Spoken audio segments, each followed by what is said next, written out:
Welcome back to the class, everyone. We just got a road ahead, and we might as well be calling it the raid ahead again, because despite the Crate Dragon raid only being here for 2 months, we've got a raid coming. So that's right, ladies and gentlemen, with the addition of Galactic Legend Leia, who we'll probably be talking about a lot here shortly, we are going to be getting the Return of the Jedi raid, which is actually going to specifically call out different mechanics, at least as far as how we see the game, and is going to have our characters using even different abilities. While this is a little bit cool, and I think probably we need to reserve this part of the discussion for later, there is one thing that needs to be addressed right away that I think could be really, really bad. And that is, it's really soon since we last got our last raid. The Crate Dragon raid came out about 2 months ago in the very beginning of May. We're still in the very beginning of July.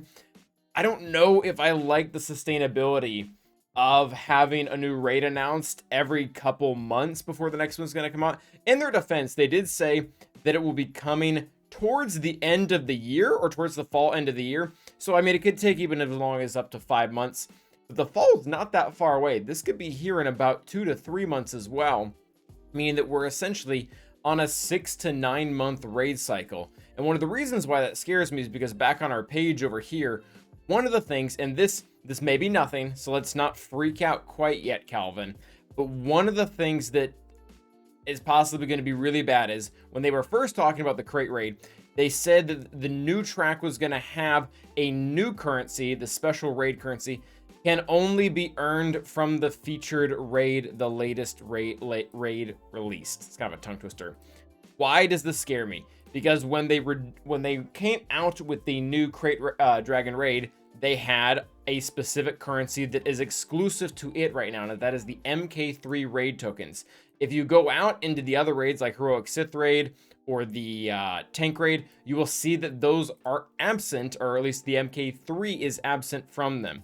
So if we're going to be getting another raid here really soon that is going to shift all of the MK3, which is, by the way, the currency that you need for all of the relic materials, which is really how you get to be able to behave or interact with the raid, because the higher levels always require really high relic levels. So yeah, I'm showing the Heroic Sith raid. There's no MK3 here at all, at least on the guild rewards. I don't even think there is a personal track. There might be. I've never done it.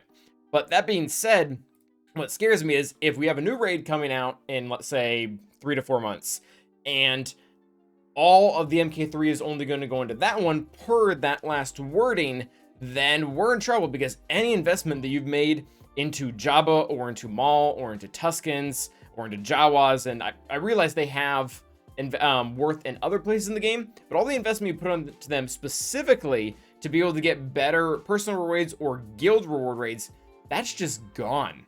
Because if they're going to consistently take out the top tier currency and put it in the latest raid that they have, the featured raid, as so they're calling it here, then we're going to have to be constantly chasing after different teams. And I realize that's the whole name of the game. Like that's not new. Going in after working on 1 or 2 factions and then moving to the next, that's always been a thing. But what scares me is if they take out the rewards from that, then we're just completely getting set back. And that's typically not the case. They always typically leave the rewards the same, and they just give you better ones later on, or at least that's been the case most of the time. The last time they didn't do this, a lot of people got an uproar about it. It actually happened with platoons one time. But the reason I don't want to get totally up with pitchforks about this right now is because this is ambiguous. This is not, number one, this is from February, which means it was not their final draft. We got the final draft actually in May when we got the raid, and it doesn't clearly state that it's MK3 raid currency. So it almost seems like they were talking about a specific type of currency that was different from anything that we're seeing right now, and that would shift from raid to raid to raid. And that might not even exist anymore, because when this first came out, the only currency that was available were typically those coins that we would get from all the different types of raids or from completing the daily guild tasks. So I'm not sure how heavily I would jump into this right now of like, the MK3 is changing, Jabba's no longer the best GL, you need to be farming after these other characters, because they actually gave us a list, and I do applaud this a little bit. I like that they're willing to not continue to sit into essentially what they penciled themselves into.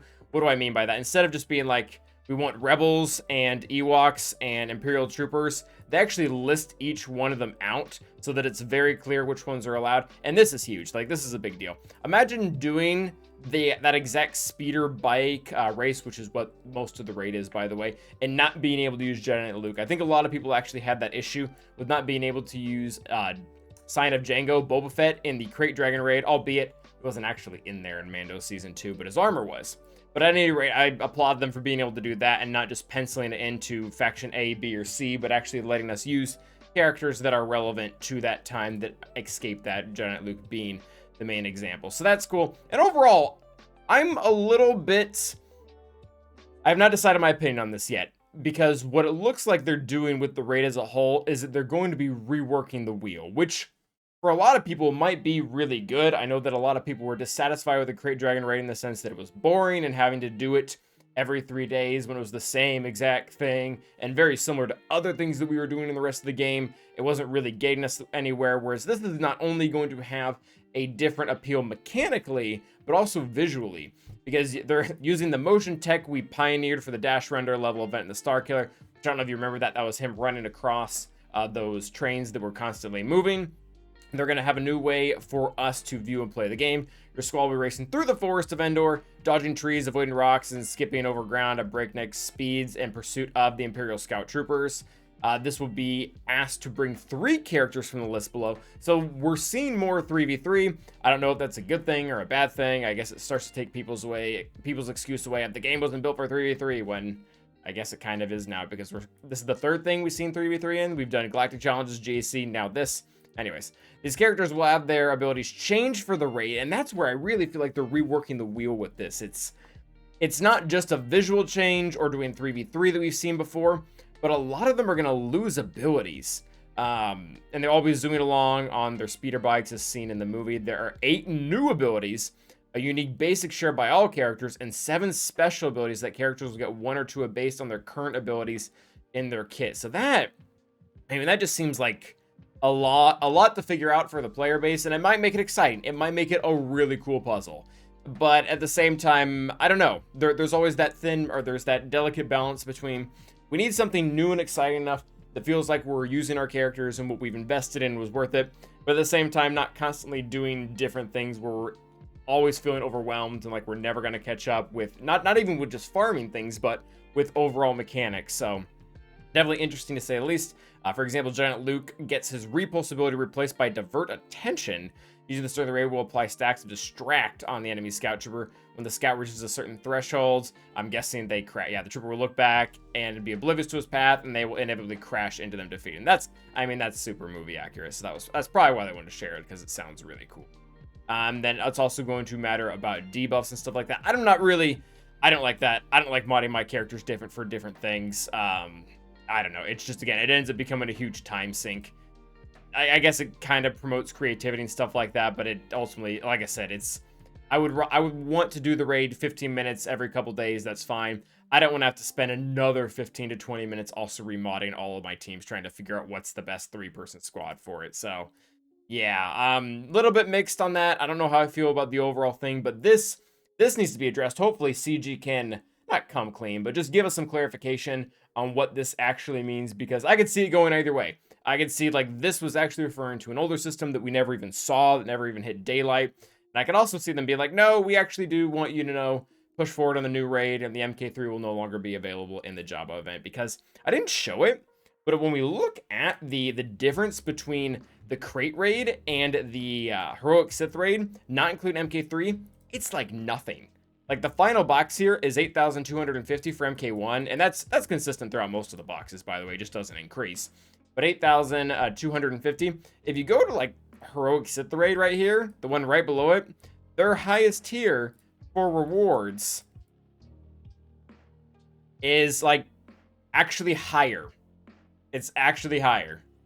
It means that you're basically trading a little bit of MK1 for MK2, and at that point, anything that you built up specifically for the Crate raid is now pointless if they take the MK3 out there. Yeah, so they need to address that. That is a pretty big deal, because if that's true, then again, the characters are good in other ways, like Tuskens And I mean, definitely Java. Java has a ton of other uses in game. But like, imagine if you built up Jawas and stuff like that. Yeah, I don't know. Yeah, so hopefully that'll get addressed. Don't bring out the pitchforks just yet.